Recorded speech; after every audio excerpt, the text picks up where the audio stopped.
Nesse vídeo eu falarei sobre a conjuntura histórica que propiciou a ascensão do nazismo e a chegada de Hitler ao poder. Que bom ter você por aqui novamente para mais uma videoaula. Eu sou o Schwab e como sempre peço um favorzão seu que é para que você deixe aquele like para que esse conteúdo alcance mais pessoas. A derrota na Primeira Guerra Mundial, a crise econômica que se seguiu e o fim do regime monárquico deixaram a Alemanha à beira de uma explosão social. A radicalização política colocava em constante perigo a estabilidade da república recém-instituída.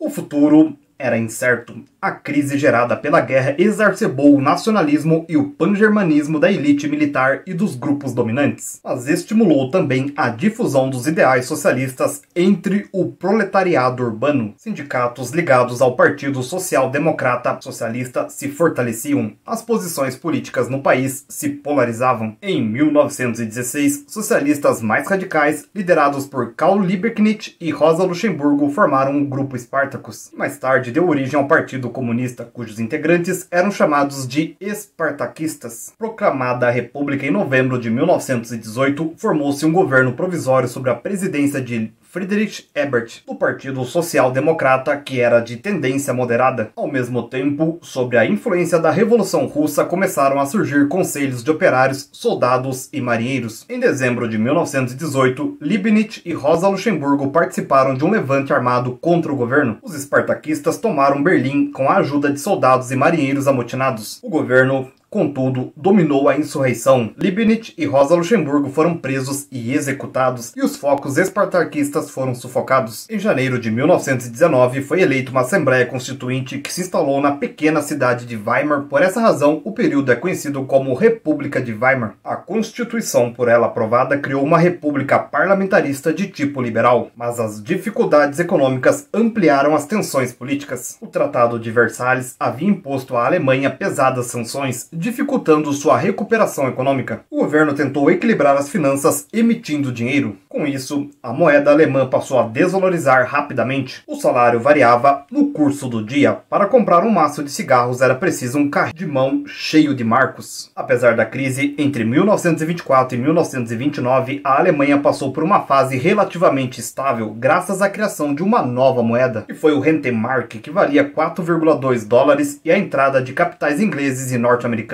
Em 1925, assumiu a presidência o general Hindenburg. A quebra da Bolsa de Nova York em 1929 atingiu em cheio a economia e a sociedade alemã. Sem os créditos norte-americanos, muitos bancos e empresas faliram. O resultado foi o desemprego em massa, a classe média ficou arruinada e a agricultura entrou em colapso. A crise favoreceu os grupos antissemitas que associavam os judeus à usura e ao capitalismo internacional. O mais extremista e radical de todos esses grupos era chefiado por um certo Adolf Hitler. Nascido em 1888 em Braunau, na Áustria, aos 21 anos, Adolf Hitler mudou-se para Viena e logo depois para Munique, na Alemanha. Incitava o ódio aos judeus e marxistas, pois segundo ele, os judeus e os marxistas eram incapazes de possuir sentimento nacional. Em 1919, aderiu ao pequeno Partido Trabalhista Alemão, cujo nome ajudou a mudar para Partido Nacional Socialista dos Trabalhadores Alemães, nazi, abreviado do alemão National Socialist, palavra da qual deriva o termo nazismo. A ele se juntou o capitão Ernest Röhm com sua organização paramilitar, que eram as SAs, seções de assalto, cujos membros espancavam adversários e dissolviam suas reuniões. O confuso programa do partido denunciava judeus, marxistas e estrangeiros e prometia o fim das reparações de guerra. Hitler, em 1923, quando já era líder do partido nazista, chefiou uma tentativa fracassada de golpe de Estado em Munique. Por conta disso, ele foi preso e condenado a 5 anos de prisão. Cumpriu apenas 8 meses, durante os quais escreveu a primeira parte do livro Mein Kampf, que significa Minha Luta. Inspirado no fascismo, reorganizou seu partido dotando-o de formações paramilitares. Além das SA, criou também as SS, que eram as Brigadas de Segurança, ou seja, uma espécie de força de elite. Organizou também a juventude hitlerista e atraiu associações profissionais. Seus seguidores o chamavam de Führer, que significa chefe. Com a promessa de resgatar o orgulho ferido dos alemães e de combater sem tréguas o comunismo, Hitler atraiu o apoio de diversos setores da população. Empresas capitalistas passaram a dar-lhe sustentação financeira. Muitos desempregados e pessoas das classes médias o viam como o homem providencial que tiraria a Alemanha da crise e restauraria a ordem social. Dessa forma, o número de integrantes do partido nazista saltou de 400 mil em 1928 para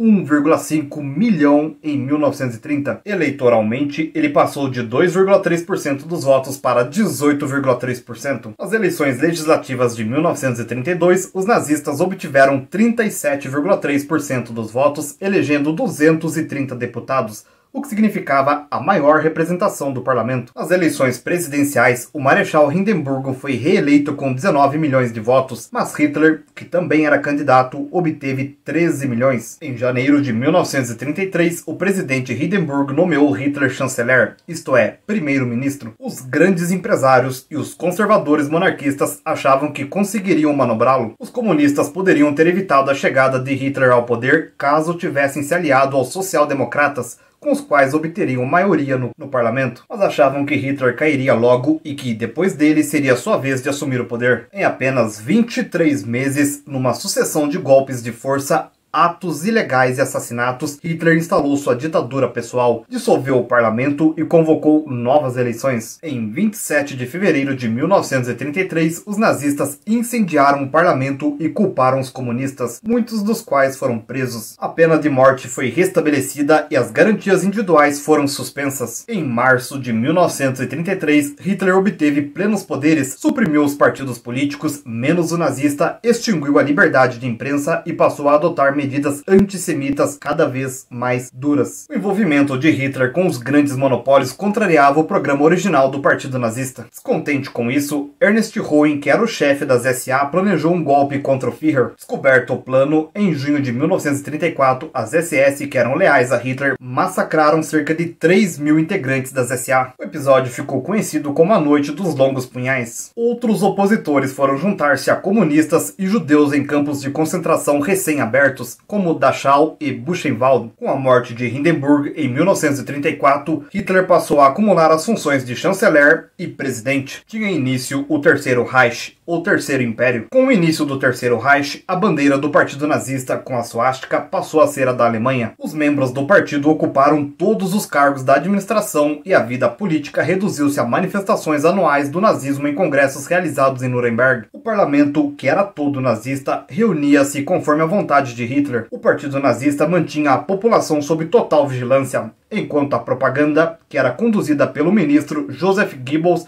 convencia a população dos princípios do nazismo. Goebbels supervisionava a imprensa, o cinema e o rádio, que era o grande meio de comunicação com as massas. Com o novo Reich, o Estado passou a intervir na economia, buscando promover o desenvolvimento por meio de planos quadrienais. As liberdades sindicais foram extintas e as greves foram proibidas. Realizaram-se obras públicas para diminuir o número de desempregados, com a construção de aeroportos, estradas e ferrovias. O desemprego foi reduzido ao mínimo em 1937, mas o grande trunfo estava no desenvolvimento secreto da indústria bélica que provocou a retomada industrial. Em 1939, a indústria alemã era a segunda do mundo. O enorme desenvolvimento da produção bélica exigia grande quantidade de matéria-prima. A indústria de bens de consumo foi prejudicada, assim como o comércio exterior, que foi reduzido à metade. Muitos produtos deixaram de ser vendidos. A acumulação de estoques reforçava as ideias expansionistas difundidas pela propaganda nazista. A busca do espaço vital, sobretudo na Europa Central, tornava-se agora uma questão de vida ou morte. A Europa ainda se refazia da Primeira Guerra Mundial e já marchava para outra